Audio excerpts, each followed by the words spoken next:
Students MPVTच्या online सिरीजमध्ये तुम्हा सर्वांचं स्वागत आहे. आज आपण केमिस्ट्रीचं चौथा लेक्चर बघत आहोत. मी चॅप्टर कुठला स्टार्ट केला होता तर some basic concept of the chemistry. पहिला, दुसरा आणि तिसऱ्या लेक्चरमध्ये आपण काय बघितलं होतं तर इंट्रोडक्शन, की ज्याच्यामध्ये आपण केमिस्ट्रीची डेफिनेशन बघितली होती, मॅटरची पण डेफिनेशन बघितली होती, त्यांचं थोडंफार क्लासिफिकेशन बघितलं होतं, त्यांच्या फिजिकल अँड केमिकल प्रॉपर्टीज पण बघितल्या होत्या. आज आपण काय बघणार आहोत तर स्टेट्स ऑफ मॅटर. आता स्टेट्स ऑफ मॅटर म्हणजे काय की पदार्थांच्या अवस्था. आता हा शब्द काही तुमच्यासाठी नवीन आहे का? नाही. म्हणजे हा शब्द तुम्ही कधी ऐकलाय? जेव्हा तुम्ही 7वीत होता, 8वी, 9वी, 10वी याचाच तुम्ही काय केलेला आहे? अभ्यास केलेला आहे. पण आज आपल्याला काय बघायचं? मग आज परत का शिकायचं हे? तर आज आपल्याला हे बघायचं ह्याच्यासाठी तर कुठलाही पदार्थ किंवा तुमच्या सभोवतालची जी वस्तू आहे ती सॉलिड आहे का लिक्विड आहे का गॅस आहे. आता हे जर आयडेंटिफाय करायचं असेल किंवा हे जर ओळखायचं असेल तर ते कसं ओळखायचं किंवा त्यांचे कॅरेक्टरिस्टिक्स काय आहेत हे आपल्याला काय करायचं या लेक्चरमध्ये बघायचे. ओके, तर आता स्टेट्स ऑफ मॅटर म्हणजे पदार्थांच्या अवस्था किती आहेत? मग 3 आहेत. कोणत्या आहेत? Solid, liquid, gas. ऑलरेडी ह्याच्यामध्ये मी लिहिलेलं आहे. तर स्टेट्स ऑफ मॅटर किती आहेत? सॉलिड, लिक्विड आणि गॅस. तर सॉलिड आपण कशाला म्हणतो? त्याचं मिनिंग काय आहे तर स्थायी पदार्थ. लिक्विड म्हणजे काय? द्रव पदार्थ. आणि गॅसेस म्हणजे काय? वायू पदार्थ. ठीक आहे. आता आपण पहिल्यांदा काय करूयात तर सॉलिड म्हणजे काय बघूयात. आता सॉलिड म्हणजे काय तर स्थायी पदार्थ. त्याची व्याख्या काय असेल मग? आता फॉर एक्झाम्पल माझ्या हातामध्ये हा चॉक आहे. ठीक आहे. आता आपण पहिल्यांदा काय बघूया त्याची व्याख्या बघूयात. आता माझ्या हातामध्ये काय आहे? चॉक आहे. ह्याला एक गोलाकार शेप आहे. म्हणजे ह्याचा शेप कसा आहे? डिफायनाइट. डिफायनाइट म्हणजे काय? निश्चित. तर याचा शेप कसा आहे? डिफायनाइट. ह्याला काय आहे? थोडंफार व्हॉल्यूम आहे. म्हणजे ह्याला कसं असतं तर डिफायनाइट व्हॉल्यूम असतं. तर स्थायी पदार्थ म्हणजे किंवा सॉलिड म्हणजे काय तर असे पदार्थ की ज्याला डिफायनाइट शेप असतो आणि ज्याला डिफायनाइट व्हॉल्यूम असतं तर आपण काय म्हणतो? सॉलिड. कन्सिडर अजून एखादं एक्झाम्पल कन्सिडर करा. माझ्या हातामध्ये हा एक बॉक्स आहे. हा बॉक्स आहे, ह्याला काय आहे? डिफायनाइट शेप आहे. म्हणजे ह्याचा शेप कसा आहे? स्क्वेअर आहे. आणि ह्याला काय आहे? डिफायनाइट व्हॉल्यूम आहे. म्हणजेच तो कोण झाला? सॉलिड झाला. तर सॉलिडचे डेफिनेशन काय सांगता येईल मग? तर it is the state of matter. तर ही एक पदार्थाची अशी अवस्था आहे की ज्याच्यामध्ये which have the definite shape, की ज्याला निश्चित असा आकार आहे, and have the definite volume, की ज्याला काय आहे? निश्चित हे घनफळ आहे. तर आपण काय म्हणतो? सॉलिड. बघा मी डेफिनेशन काय सांगितली.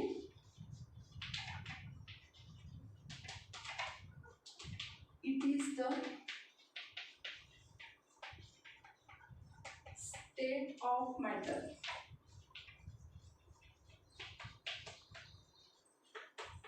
which have definite shape and definite volume. ठीक आहे. डेफिनेशन समजली सगळ्यांना. तर पदार्थाची अशी अवस्था, it is the state of matter म्हणजे काय? पदार्थांची अशी अवस्था which have the definite shape, की ज्याला निश्चित आकार आहे, अँड डिफायनाइट व्हॉल्यूम, की त्याला निश्चित घनफळ आहे. तर आपण काय म्हणतो? सॉलिड. आता हे झालं काय? त्याच्या डेफिनेशनवरून मी ओळखलं की हा चॉक आहे कारण तर ह्याला डिफायनाइट शेप आहे आणि ह्याला डिफायनाइट व्हॉल्यूम आहे म्हणून हा सॉलिड आहे. पण त्याच्या दुसऱ्या कॅरेक्टरिस्टिक्स काय आहेत? तर त्याच्या कॅरेक्टरिस्टिक्स काय आहेत तर याच्यामध्ये जे काही मॉलिक्युल्स असतात कुणामधले? सॉलिडमध्ये. फॉर एक्झाम्पल मी ते डायग्राम काढते. ह्या डायग्राममध्ये बघा मी काय केले तर याच्यामध्ये मॉलिक्युल्स किंवा याच्यामध्ये जे काही ॲटम्स आहेत ते कसे आहेत? एकमेकांपासून अगदी जवळ आहेत. अगदी जवळ आहेत. म्हणजेच काय तर त्यांच्यामधला अगदी जवळ आहेत म्हणजे काय तर ते एकमेकांना बॉन्डेड आहेत. तर कुणामुळे बॉन्डेड आहेत? आता फॉर एक्झाम्पल हा चॉक आहे. हा चॉक कशापासून तयार झालेला आहे तर स्मॉल मॉलिक्युल्सपासून तयार झालेला आहे. म्हणजे ह्याचे जे काही डस्ट पार्टिकल्स आहेत त्यांच्यापासून तो काय झालेला आहे? तयार झालेला आहे. आता हा जर चॉक मी खाली टाकला किंवा हा जर मी ह्याला कट केला तर ह्याचे काय होतील? जास्तीत जास्त 2 भाग होतील. म्हणजेच काय तर ह्याच्यामध्ये मॉलिक्युल सेपरेट होणार आहेत का? नाही. फक्त मी ह्याला प्रेशर अप्लाय करते, फोर्स अप्लाय करते म्हणून ह्याचे 2 कट होणार आहेत. फक्त 2 तुकडे होणार आहेत. पण त्याच्यामध्ये मॉलिक्युल्स बाहेर पडणार आहेत का? नाही. कारण का तर याच्यामध्ये काय आहे तर 2 मॉलिक्युल्समध्ये जे काही डिस्टन्स आहे किंवा हे जे काही 2 मॉलिक्युल्स आहेत they are bonded with each other, ते दोघं एकमेकांना काय आहे बॉन्डेड झालेले आहेत. तर कशामुळं, तर फोर्स ऑफ अट्रॅक्शन, त्यांच्यामध्ये स्ट्रॉंग फोर्स ऑफ अट्रॅक्शन असल्यामुळं ते दोघं एकमेकांना कसे आहेत बॉन्डेड आहेत. म्हणजेच आता कन्सिडर करा हा एक मॉलिक्यूल आहे, हा एक मॉलिक्यूल आहे. आता याच्यामध्ये काय आहे तर त्यांच्यामध्ये स्ट्रॉंग फोर्स ऑफ अट्रॅक्शन आहे. कशामुळं, तर हा मॉलिक्यूल काय करतो याच्यावर फोर्स अप्लाय करतो, हा मॉलिक्यूल काय करतो याच्यावर फोर्स अप्लाय करतो, म्हणून they are closely bonded with each other आहेत. कशामुळे, तर they are closely bonded with each other आहे. पण कुणामुळं, तर due to the strong force of अट्रॅक्शनमुळे. तर याच्यामध्ये नेक्स्ट प्रॉपर्टी ह्याची काय सांगता येईल, ह्याची कॅरेक्टरिस्टिक्स काय सांगता येईल, तर ते किंवा द इंटरमॉलिक्युलर, इंटर मी काय म्हटलं तर दोघांमध्ये किंवा ह्या दोघांमध्ये म्हणून intermolecular force of attraction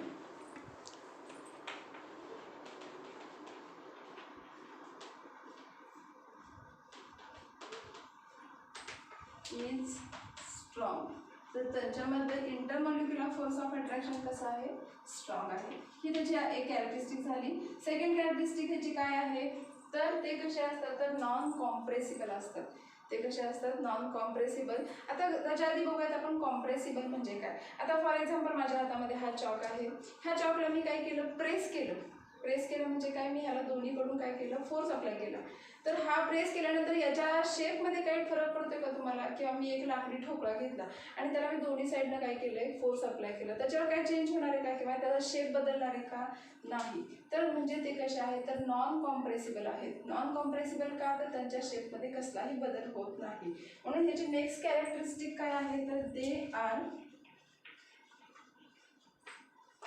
non compressible.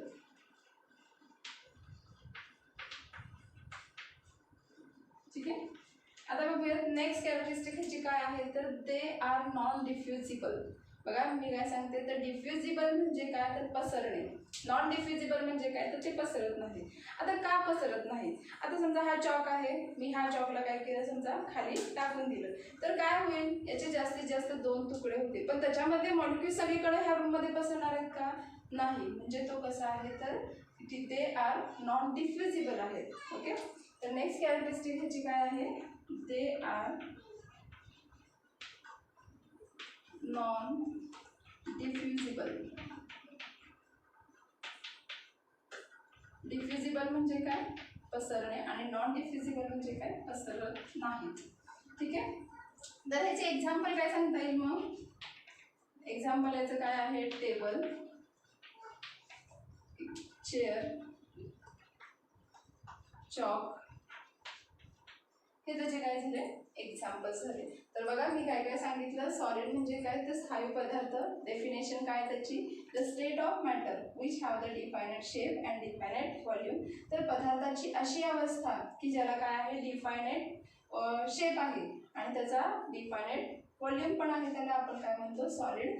त्याच्यामध्ये मॉलिक्युल्स कसे असतात, एकमेकांच्या अगदी क्लोज असतात. कुणामुळं, तर due to the strong force of attraction. त्यांच्यामध्ये फोर्स ऑफ अट्रॅक्शन कसं आहे, स्ट्रॉंग आहे, म्हणून त्याच्यामध्ये मॉलिक्युल्स काय असतात, क्लोजली पॅक्ड असतात विथ इच अदर, एकमेकांना ते क्लोजली पॅक्ड असतात. नेक्स्ट त्याची कॅरेक्टरिस्टिक काय आहे, तर दे आर नॉन कॉम्प्रेसिबल. म्हणजे तुम्ही त्याला जर प्रेस केलं तर त्यांच्या शेपमध्ये कसलाही बदल होत नाही, म्हणजे ते कसे आहेत, नॉन कॉम्प्रेसिबल आहेत. नेक्स्ट त्याची कॅरेक्टरिस्टिक काय आहे, तर दे आर नॉन डिफ्युजिबल. म्हणजे जर तुम्ही एखाद्या समजा एक बॉक्स घेतला, त्याला फेकून दिला, तर त्याच्यामधले मॉलिक्युल्स हे पसरणार नाही आहेत. म्हणजे तिथं ज्या साईडला तुम्ही बॉक्स फेकलेला आहे तिथं तो पडून राहील. म्हणजेच काय, तर ते कसे आहेत, ते आर नॉन डिफ्युजिबल आहेत.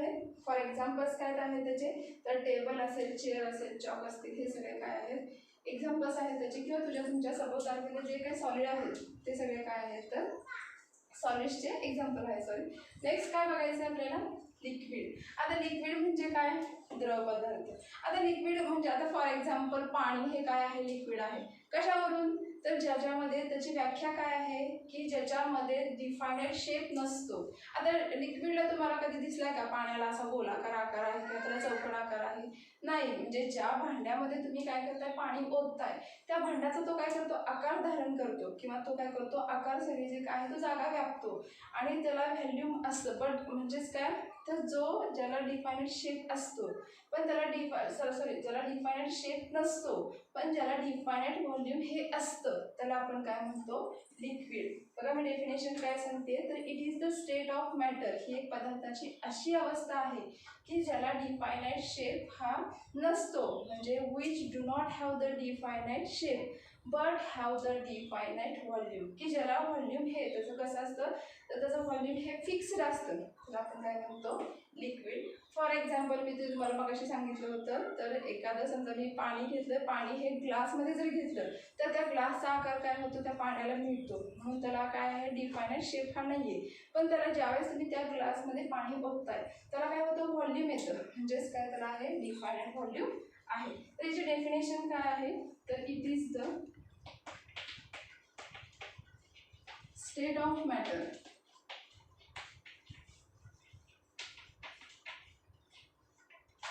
which have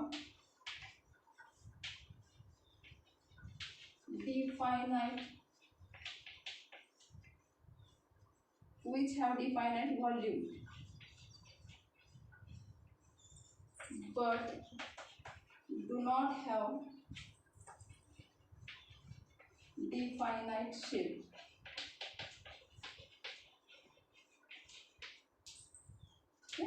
आता हे याच्यामध्ये मॉलिक्युल्स ही झाली त्याची डेफिनेशन की ज्याच्यामध्ये पदार्थाची अशी अवस्था आहे की ज्याला डिफायनाइट व्हॉल्यूम आहे पण डिफायनाइट शेप हा नाही. ओके.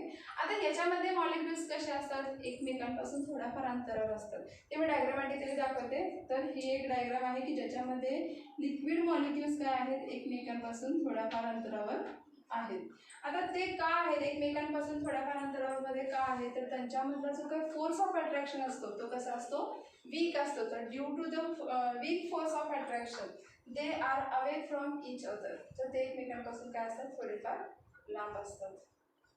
ठीक आहे. तर त्यांच्यामध्ये त्याची कॅरेक्टरिस्टिक काय आहे तर दे हॅव किंवा the intermolecular force of attraction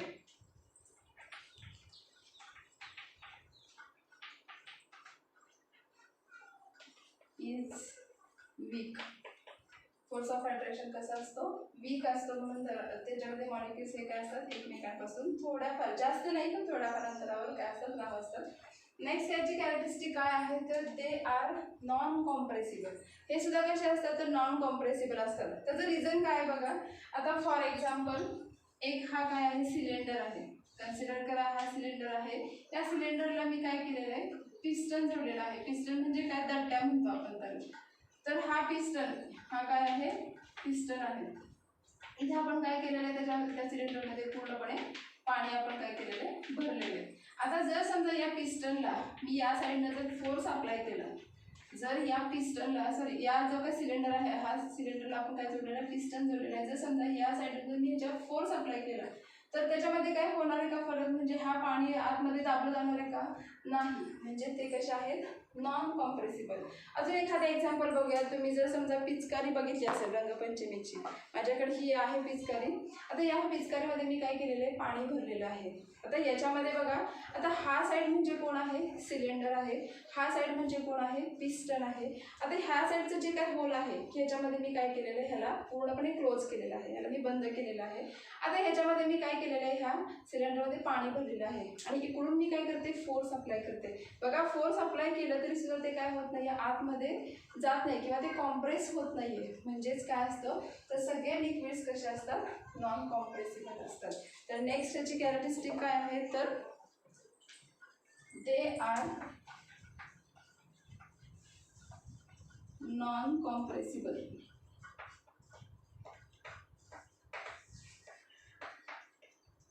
ठीक आहे. आता नेक्स्ट कॅरेक्टरिस्टिक काय आहे याची तर दे आर डिफ्युजिबल. ते कसे असतात, डिफ्युजिबल असतात. आता डिफ्युजिबल का असतात, आता फॉर एक्झाम्पल मी एक ग्लास पाणी घेतलं आणि मी त्याला इथं ओतलं, तर काय झालं, तर ते जे काही पाणी आहे ते इथल्या इथं काय झालं, पसरलं. म्हणजे ते कसे आहेत, तर डिफ्युजिबल आहेत. पण कसे आहेत, लेस डिफ्युजिबल आहेत. कारण का, जर समजा मी एक ग्लास पाणी घेतलं आणि मी इथं ओतलं तर ते जाऊन एम्प्टी खालीपर्यंत जाणार आहे का, नाही, ते इथल्या इथं फक्त पसरणार आहे. म्हणजे ते कसे आहेत, तर दे आर लेस डिफ्युजिबल आहेत. तर नेक्स्ट कॅरेक्टरिस्टिक काय आहे, तर दे आर लेस डिफ्युजिबल.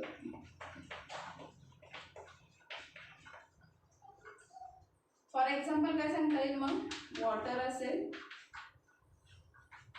मिल्क असेल, त्याचे काय झाले, एक्झाम्पल्स झाले. ओके, नेक्स्ट काय आहे, तर गॅसियस स्टेट म्हणजेच काय, वायू पदार्थ.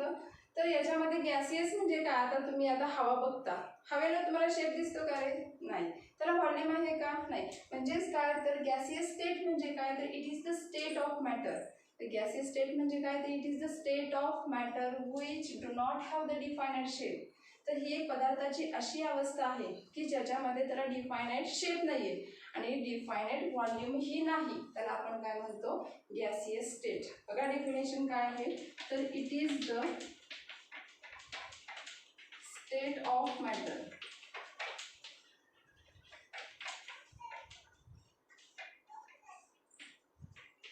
which do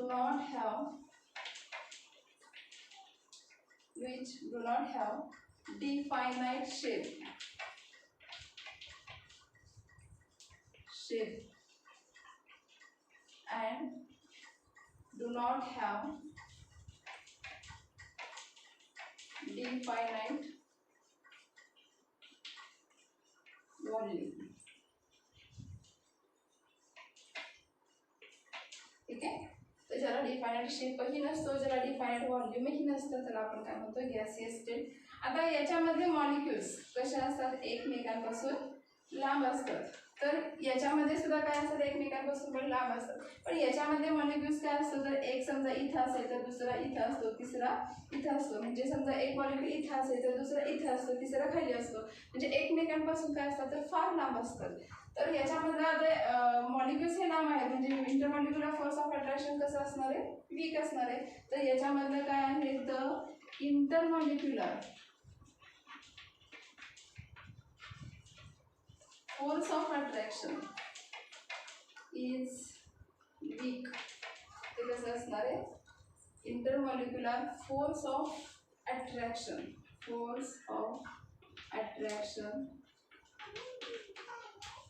is weak. ठीक आहे, आता नेक्स्ट कॅरेक्टरिस्टिक काय सांगता येईल, आता हे कसे असतात, ते कॉम्प्रेसिबल आहेत का नॉन कॉम्प्रेसिबल आहेत. कसे असतील, तर ते कॉम्प्रेसिबल आहेत का नॉन कॉम्प्रेसिबल आहेत, तर दे आर कॉम्प्रेसिबल. बघा मी कॉम्प्रेसिबल का म्हणते, अजून एक एक्झाम्पल सांगते मी. आता हा परत मी काय केला, पिचकारी घेतली, या पिचकारीमध्ये हा नॉब काय केला, मी क्लोज केला. हा नॉब क्लोज केला मी, म्हणजे इथे मी बोट ठेवलेला आहे. हा कोण झाला, सिलेंडर. ह्या सिलेंडरमध्ये काय आहे, हवा आहे. आता हा पिस्टन, हा काय आहे, पिस्टन आहे. या पिस्टनला मी काय करते, या साईडून फोर्स अप्लाय करते. काय होते बघा, ऑब्झर्व करा सगळ्यांनी, ह्या पिस्टनला मी काय करते, फोर्स अप्लाय करते. म्हणजेच हा पिस्टन काय झाला, आतमध्ये गेला. म्हणजेच काय, तर ते सगळे जे काही गॅसियस स्टेटमध्ये मॉलिक्युल्स असतात, सगळे जे काही गॅसियस स्टेट्समधले जे काय सबस्टन्स असतात ते कसे असतात, तर कॉम्प्रेसिबल असतात. म्हणजे हा पिस्टन इझिली काय झाला, आतमध्ये गेला, म्हणजे ते काय आहे, तर कॉम्प्रेसिबल आहेत. ठीक आहे, तर जे नेक्स्ट कॅरेक्टरिस्टिक काय आहे, तर दे आर कॉम्प्रेसिबल.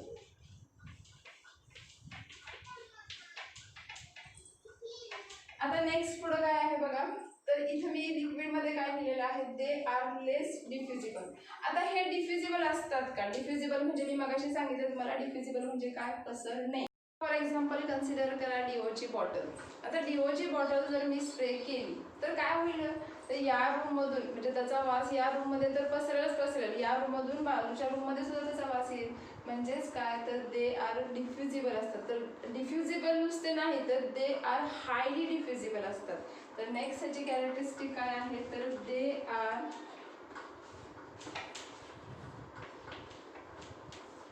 हायली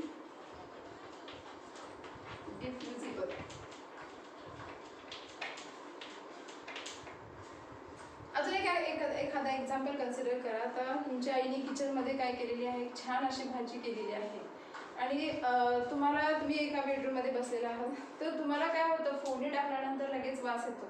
म्हणजेच काय, तर त्याच्यामध्ये मॉलिक्युल्स ते कसे आहेत, तर हायली डिफ्युजिबल असल्यामुळे ते तुमच्यापर्यंत पटकन आले आणि तुम्हाला समजले की आईने किचनमध्ये काहीतरी छान केलेलं आहे.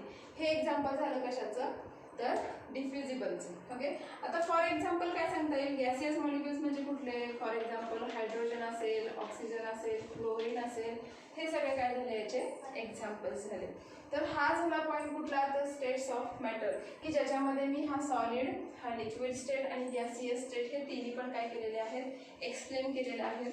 तर ते तुम्हाला काय करायचं आहे, तुमचं होमवर्क करायचं आहे. होमवर्कमध्ये काय करायचं आहे, तर स्टेट्स ऑफ मॅटर विथ त्यांचे डेफिनेशन लिहायचे, ही डायग्राम पण काढायची, त्याच्यामध्ये हे जे काही मेकॅनिकल कॅरेक्टरिस्टिक लिहिलेले आहेत विथ एक्झाम्पल, हे सगळं तुम्हाला काय करायचं आहे, होमवर्क करायचं आहे. होमवर्क माझ्या पर्सनल व्हॉट्सअप नंबरवर काय करायचं आहे, सेंड करायचं आहे. आता पुढं आपल्याला बघायचं आहे मेजरमेंट, जे की तुम्ही फिजिक्स लेक्चरमध्ये काय झालेलं आहात, शिकलेला आहात.